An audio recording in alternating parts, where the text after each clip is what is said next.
जहरीस के कत्ल के बाद महल में भगदड़ मच गई। सिपाही हर घर को खाली करा के हथियारे को ढूंढने लगे। बेटे के मौत में एगोन अपना आपा खो बैठा। वो पागलों की तरह चीजें तोड़ने फोड़ने लगा। एलिसेंट सदमे में है। ऑटो बताते हैं कि राज्य से बाहर जाने वाले सारे रास्ते बंद कर दिए गए हैं। हथियारा बच नहीं पाएगा। एलिसेंट मानती है कि ये सब उसके बुरे कर्मों की सजा है। जहरीस के मौत से एलिसेंट को गहरा धक्का लगा है। ऑटो उसे खुद पर काबू रखने को कहते हैं और साथ ही वादा करते हैं कि इसके पीछे जिसका भी हाथ है उसे बख्शा नहीं जाएगा। गुस्से में भड़का एगोन सभा में मौजूद सदस्यों पर उंगली उठाता है। वो पूछता है जब जहरीस का कत्ल हुआ तब सारे गार्ड्स कहाँ थे, कॉल कहाँ था। कॉल झूठ कहता है कि सुरक्षा का काम देखकर वो सो रहा था, जबकि वो एगोन की माँ एलिसेंट के साथ हम बिस्तरी कर रहा था। ऑटो कहते हैं कि इस कारनामे के पीछे किसका हाथ है वो जल्द ही पता लगा लेंगे। ये सुनकर एगोन और भी ज्यादा भड़क जाता है। वो गरज कर कहता है कि इसके पीछे रनेरा का हाथ है। उसने सिंहासन और बेटे का बदला लेने के लिए ये सब किया है। उसी वक्त लॉर्ड लेरिस सभा में पहुंचते हैं। गार्ड्स ने हथियारे को पकड़ लिया है। जानकारी देते हैं। एगोन हथियारे को अपने हाथों से मारना चाहता है, मगर ऑटो उसे रोक देते हैं। ऑटो हथियारे से जानकारी प्राप्त करना चाहते हैं। उसके बाद वो एगोन को मौका देंगे। ऑटो जहरीस के मृत शरीर के साथ जुलूस निकालकर सारा इल्जाम रनेरा पर डालकर उसे बदनाम करना चाहते हैं, जिसके परिणाम स्वरूप उन्हें लोगों की सहानुभूति मिलेगी और युद्ध में कोई भी राजा रनेरा का पक्ष नहीं लेगा। हेलेना अपने बच्चे जहरीस के गम में डूबी थी जब एलिसेंट ने उसे जुलूस वाली बात बताई। इस जुलूस में हेलेना को शामिल होने के लिए कहा जाता है, मगर वो शामिल होना नहीं चाहती। एलिसेंट उसका दर्द समझती है, पर कभी कभी ना चाहते हुए भी वो सब कुछ करना पड़ता है जो एक राजा और एक राज्य के लिए आवश्यक होता है। ये कहकर एलिसेंट हेलेना को जुलूस में शामिल होने के लिए मना लेती है। हेलेना मान तो जाती है, मगर एलिसेंट अपनी नजरें नहीं मिला पा रही है जब से हेलेना ने उसे कोल के साथ संबंध बनाते हुए देखा है। जुलूस को लोगों के बीच से ले जाते हुए रनेरा के खिलाफ नारे लगाए गए। जहरीस की हत्या का आरोप लगाया गया।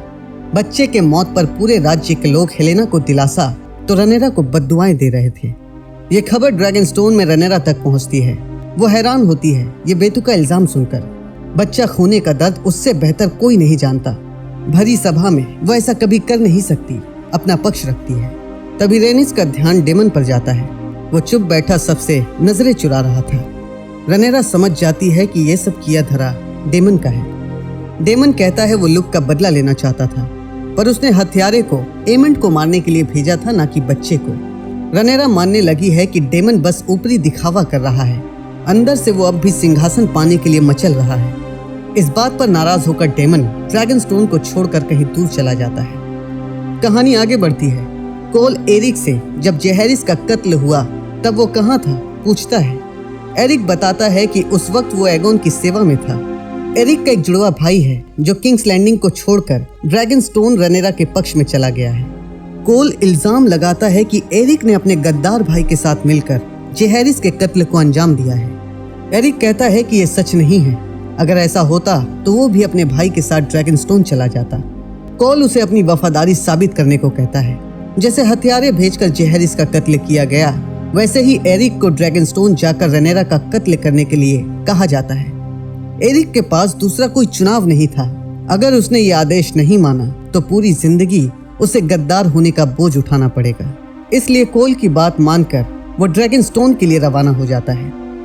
वहीं वैश्यालय में बैठा एमंड लुक के साथ जो भी हुआ उस पर अफसोस जताता है। उस रोज वो अपना आपा खो बैठा था, मगर वो ये जानकर बहुत फक्र महसूस करता है कि उसे मारने के लिए डेमन ने हथियारे भेजे। एमंड समझ गया था कि डेमन उससे डरता है। एगोन अब भी क्रोध में उबल रहा है। हथियारे से मिली जानकारी में उस चूहे पकड़ने वाले का जिक्र हुआ तो उसने महल के सारे चूहे पकड़ने वालों को बेरहमी से मारकर शहर के बाहर लटका दिया। बड़ी मुश्किल से ऑटो ने जहरीस के कत्ल का इल्जाम रनेरा पर डालकर जनता और दूर के राज्यों को युद्ध में अपनी ओर किया था, लेकिन एगोन की इस बेवकूफाना हरकत की वजह से सारे किए धरे पर पानी फिर गया। ऑटो एगोन की मूर्खता पर उसे कोसते हैं। एगोन क्रोध में अंधा हो चुका है, लॉर्ड लेरिस के बहकावे में आ चुका है।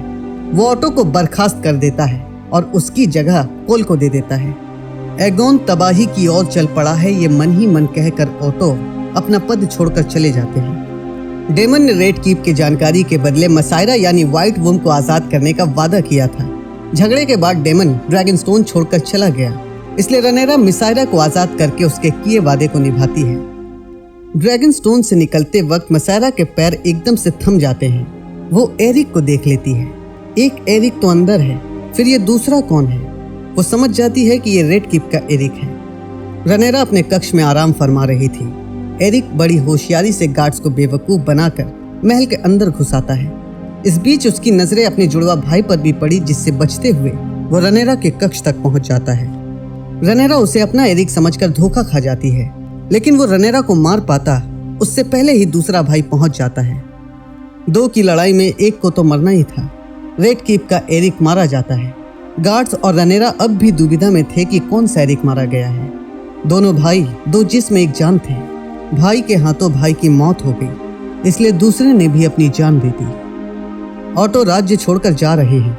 वो यहाँ रहकर सब कुछ बर्बाद होते नहीं देख सकते हैं। एलिसेंट उन्हें फिलहाल हाई गार्डन्स जाने के लिए कहती है। एगोन बच्चे के गम में पागल हो गया है, पर जल्द ही वो उस पर काबू पा लेगी। उसके बाद वो ऑटो को वापस बुलाएगी। एलिसेंट स्वीकारती है कि उससे पाप हुआ है, जिस पर ऑटो कहते हैं कि उन्हें इस बारे में कुछ नहीं सुनना है, मानो जैसे उन्हें कोल और एलिसेंट के बीच के नाजायज संबंध का पता हो। एगोन एकांत में बैठा अपने बेटे का शोक मना रहा है। वहीं दूसरे कक्ष में एलिसेंट पिता के पद छिन जाने और एरिक को ड्रैगनस्टोन रनेरा का कत्ल करने के लिए भेजे जाने का कोल पर गुस्सा निकालती है। और इसी के साथ दूसरे एपिसोड का अंत हो जाता है।